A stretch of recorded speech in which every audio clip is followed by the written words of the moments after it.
Na aula de hoje você vai aprender alguns outros detalhes relacionados ao verbo. Aqui você vai aprender algumas outras classificações que são importantíssimas na hora de você estudar esse elemento central da comunicação, que é o verbo.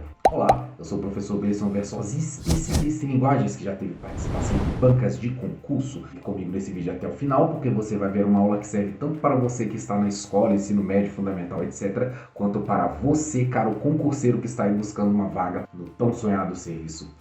A gente então vai voltar no assunto verbo, mas além de voltar no assunto verbo, a gente vai também acrescentar algumas coisas, além de fazer um pequeno repasse aqui daquilo que a gente já viu antes. Vamos lembrar o que é o verbo. Verbo é aquela palavrinha gramatical que ela vai expressar estado, ação, fenômeno da natureza. Então, o verbo é o elemento central de toda a gramática, é o elemento central de toda a frase. É o eixo no qual o sujeito e o predicado, lá o sujeito e o objeto, eles vão atuar. E aí, o verbo, então, a gente estuda bastante porque ele tem uma relevância absoluta.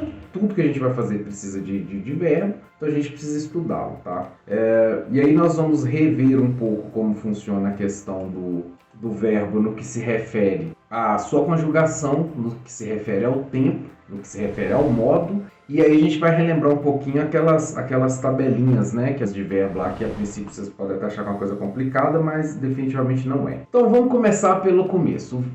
Como se dá a classificação do verbo? Como eu falei para vocês, o verbo ele tem inúmeras qualificações, inúmeras diferenciações, inúmeras formas de você classificar um verbo, tá? Quando você vai falar especificamente do verbo, você pode dar um monte de adjetivos para o verbo. Então, vocês lembram lá da aula quando a gente falou de adjetivo e substantivo? O substantivo é o nome da coisa e o adjetivo é aquele que qualifica, aquilo que dá característica à coisa. Né? Então, vamos lembrar que a gente está falando de característica e não de qualidade. Porque se você falar, por exemplo, que fulano é feio, esse feio não é necessariamente uma qualidade, ele é uma característica. Portanto, o adjetivo, quando a gente fala de adjetivo, a gente está falando de características e não de qualidade. Então, a qualidade que a gente pode perceber quando a gente fala do verbo, né, sendo o verbo substantivo, portanto, a coisa, a gente pode dar várias qualidades para ele. A gente pode dizer se esse verbo ele é defectivo, se esse verbo ele está no imperativo, se esse verbo é subjuntivo, se esse verbo é... Enfim, nós temos uma infinidade, uma gama imensa de variações. E é por isso que eu fico insistindo sempre nas mesmas e de pouco a pouco vou colocando outras. Porque tem tantas que se eu vier aqui falar para vocês quais são todas, vocês nunca mais vão querer estudar porque é demais. Tem coisa que é demais até para o professor, às vezes para a gente pegar, tem coisa que a gente tem que relembrar de tanta classificação que o verbo tem, tá?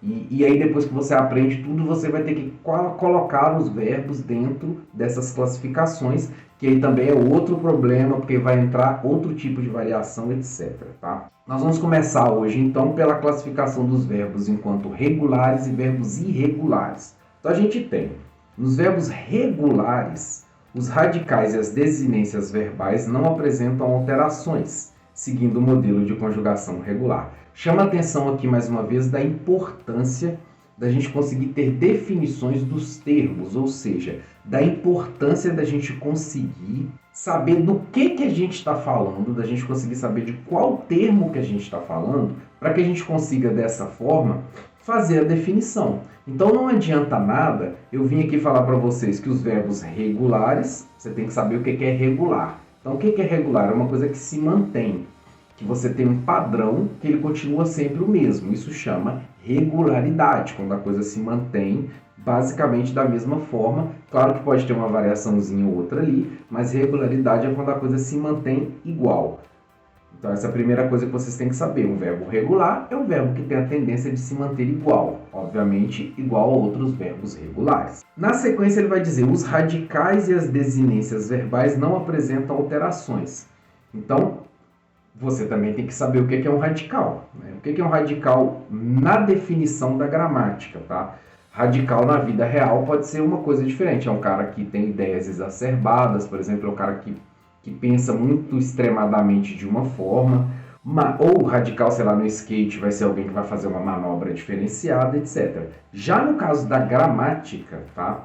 Quando a gente fala de radical, em termos de gramática, o que a gente está falando é que existe uma parte do verbo, que é essa parte aqui, ó, vamos ver na tabelinha. Então temos aqui no presente, radical. O radical do verbo falar é a letra F-L-A, seria o fale aí, né? Então o radical seria essas três letras.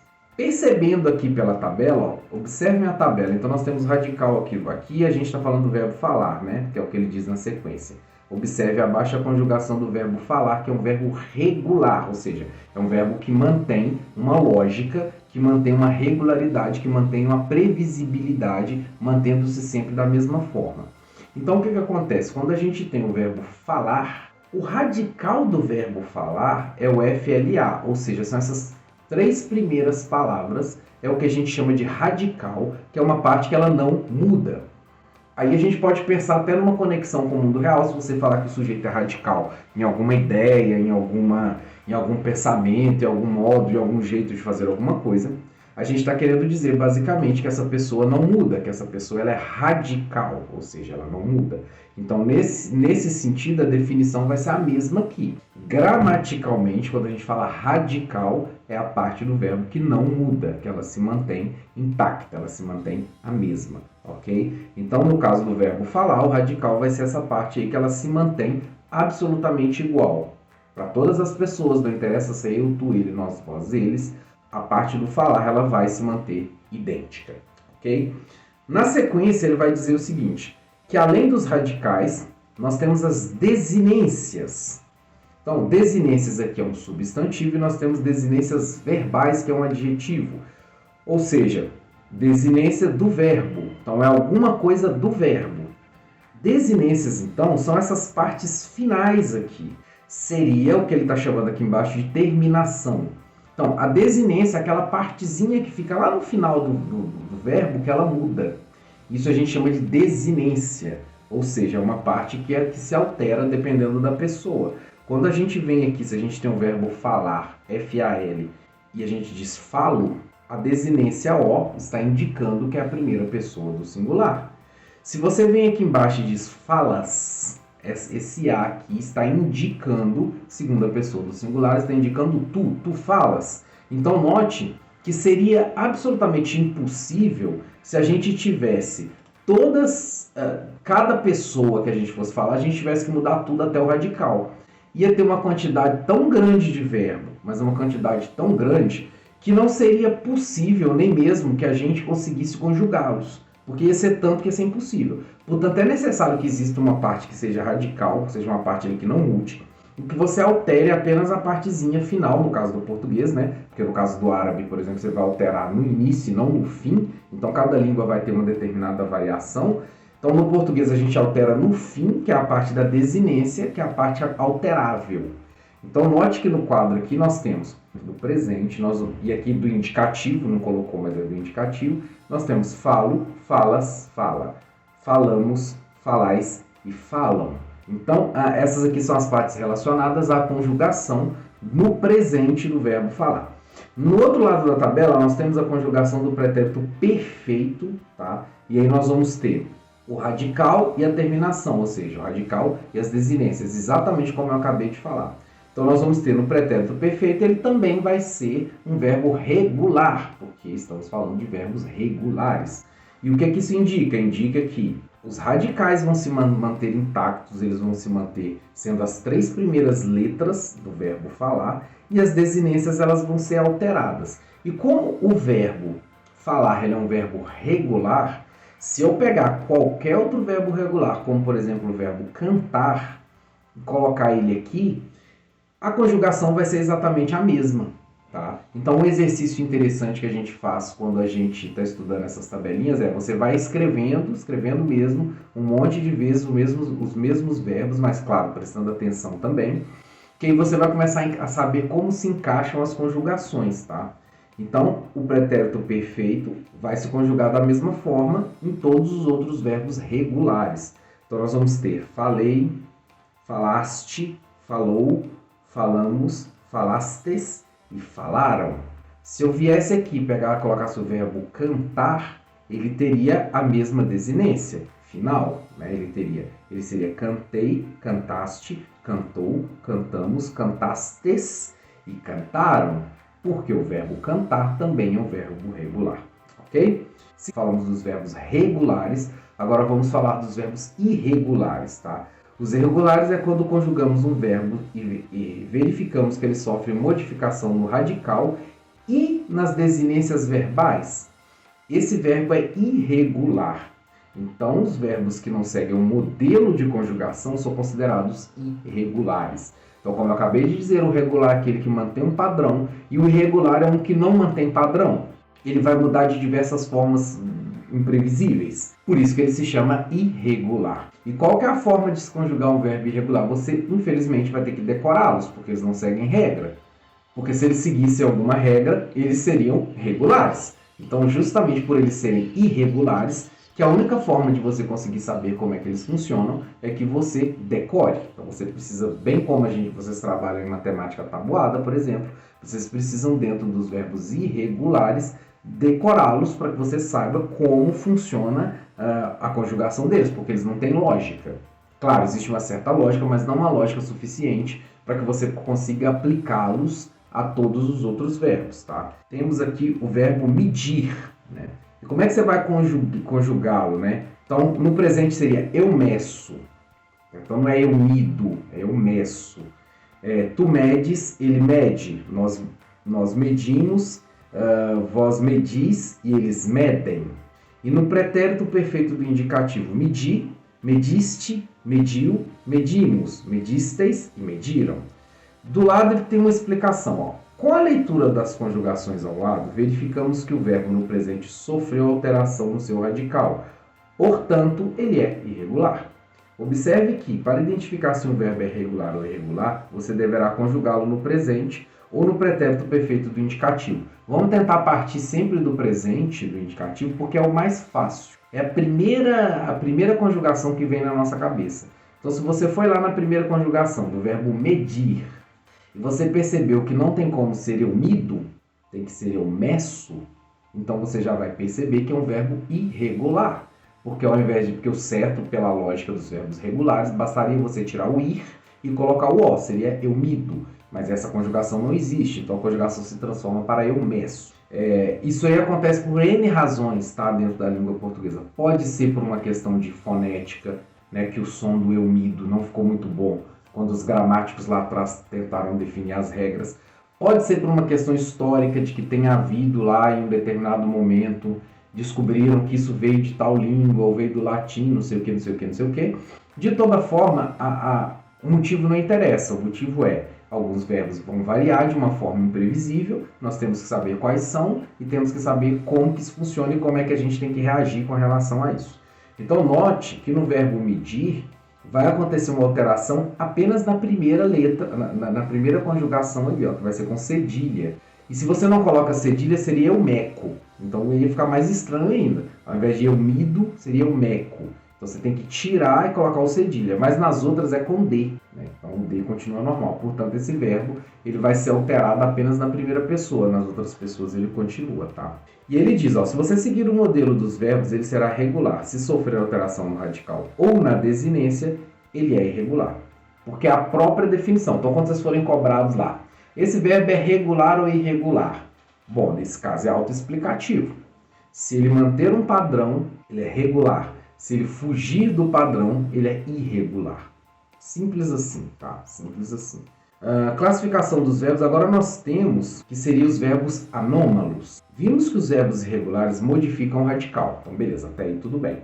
Porém, alguns verbos recebem uma alteração ainda maior, mais intensa do que os irregulares. Então, esse daqui seria um irregular mais irregular do que o irregular. A esses verbos dá-se o nome de anômalos, que vem de anomalia, de coisa diferente, de coisa estranha, de coisa fora do padrão. Portanto, verbos anômalos são aqueles que na conjugação possuem formas próprias e diferenciadas no radical e na desinência. Tais formas são totalmente diferentes das formas do verbo regular. Veja o exemplo abaixo do verbo ser.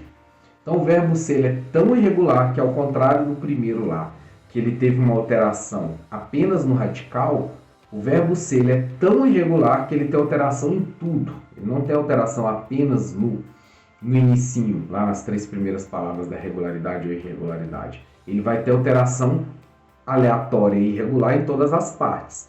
Então o verbo ser ele vai dizer: eu sou, tu és. Ele é, nós somos. Vós sois, eles são. Nesse momento sempre tem alguém que fala assim: ah não, mas ele tem ali uma certa regularidade. Então tem. Só que o problema é o seguinte: a irregularidade é tão... O padrão da irregularidade é tão pequeno e tão inexpressivo que não vale nem a pena você ficar tentando achar uma lógica no troço aqui. Nesse tipo de caso é melhor você aceitar que é assim, você decora o negócio e pronto, acabou. Então você vai ali e decora a conjugação, porque a conjugação é tão difícil e tão aleatória que não vai valer nem a pena você ficar tentando procurar um padrão no negócio aqui. Pode ser até que você crie um padrão na sua cabeça, etc, até para estudar e tal, mas na prática não vale a pena, basta você decorar e aceitar que é assim. E aí olha no pretérito perfeito do indicativo, nós vamos ter: eu fui, tu foste, ele foi, nós fomos, vós fostes e eles foram. Então essa seria a questão do verbo anômano, que nada mais é do que uma irregularidade dentro da irregularidade, ou seja, uma irregularidade maior do que a própria irregularidade. Então nós temos verbos regulares, verbos irregulares, mas dentro dos verbos irregulares nós temos os chamados verbos anômalos, que são irregulares dentro da irregularidade. Tá? Seria uma irregularidade super saiyajin aqui, um nível 2 da irregularidade, seria algo desse tipo. Tá? Para usar um exemplo aí que vocês devem conhecer. Seguindo um pouco aí da definição, nós temos a classificação do verbo quando a gente trata dos verbos chamados defectivos. O verbo defectivo é o mesmo que imperfeito, defeituoso. Então, nesse caso aqui, a palavra também equivale ao sentido. Nós temos defectivo, ou seja, que tem um defeito. Portanto, os verbos defectivos, ou seja, que tem defeito, são os que não apresentam todas as formas verbais na conjugação. Então, qual que é a falha desse tipo de verbo? Esse tipo de verbo, os verbos defectivos, eles têm a falha no seguinte sentido, de que eles não têm todas as conjugações. Tem alguns que não existem. Então, a falha aqui é uma falha de inexistência. Então, se a gente pegar, por exemplo, o verbo abolir, não existe a primeira pessoa do indicativo do presente. Você não pode falar: eu abolo tal lei. Não existe abolo. O verbo simplesmente, mesmo que ele fosse possível, né, ele até que não soa tão estranho assim, mas você não pode dizer: eu abolo tal coisa. Não pode, porque simplesmente não existe. Tá? Agora, nas outras pessoas existe. Tu aboles, ele abole. Nós abolimos, vós abolis e eles abolem. Mas na primeira pessoa não existe. Um outro que não existe, só que esse não existe em mais pessoas, é o verbo reaver.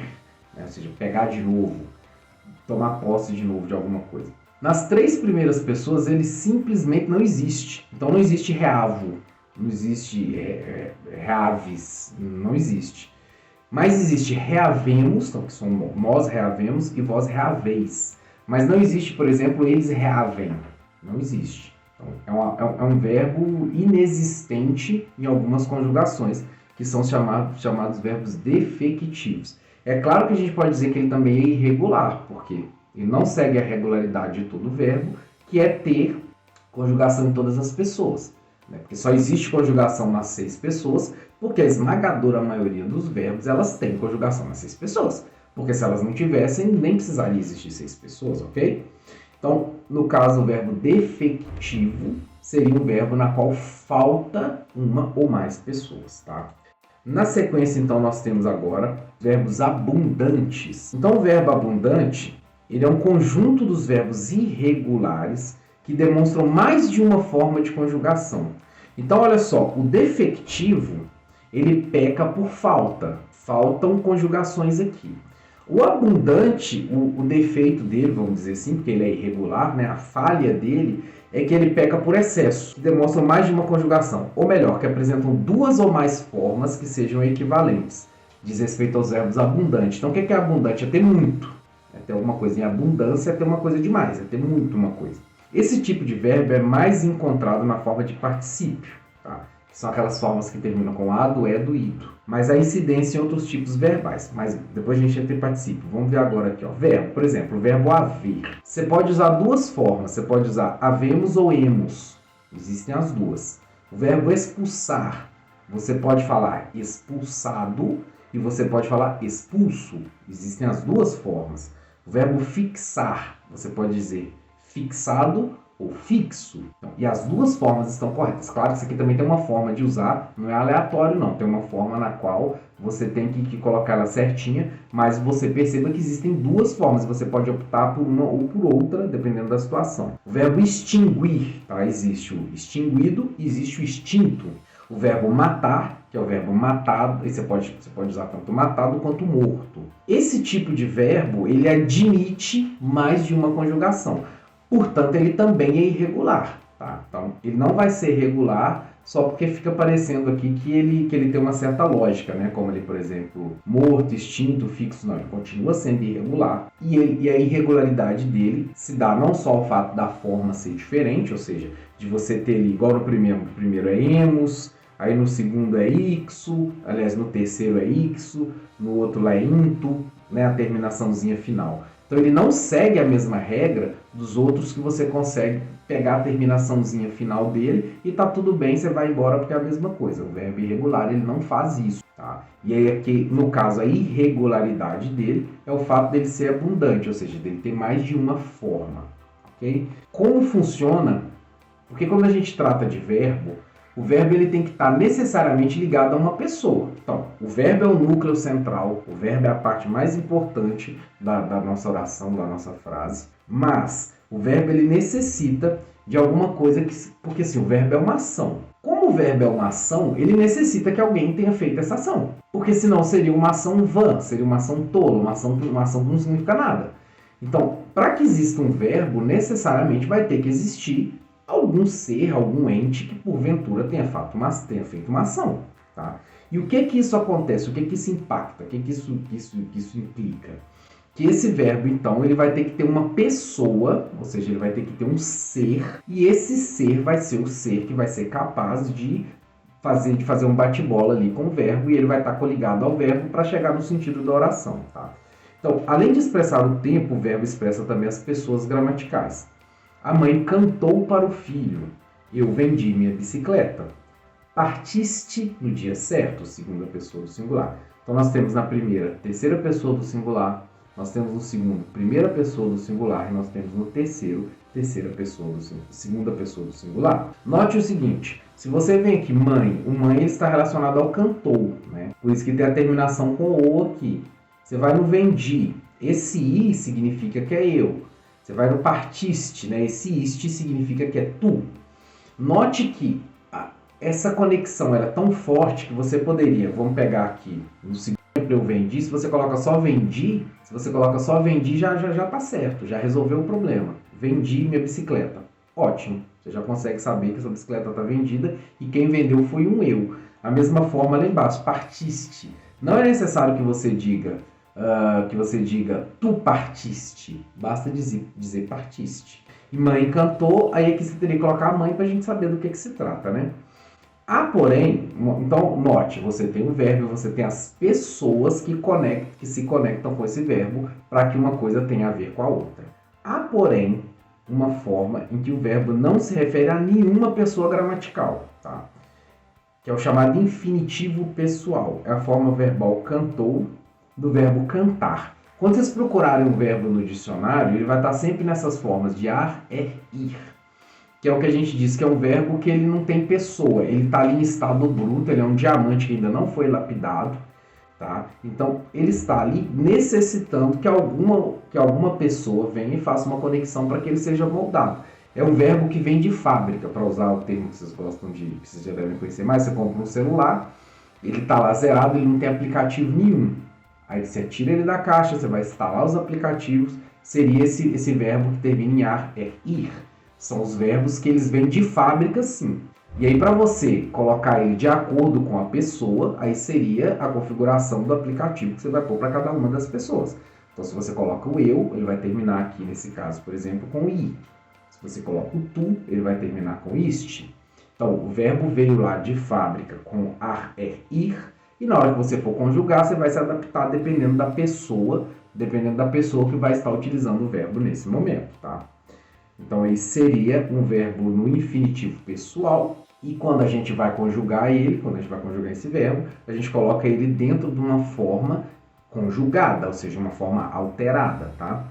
E a forma verbal vem, aí ele vai dizer, a forma verbal cantou é do verbo cantar, ou seja, o verbo que veio de fábrica como ar.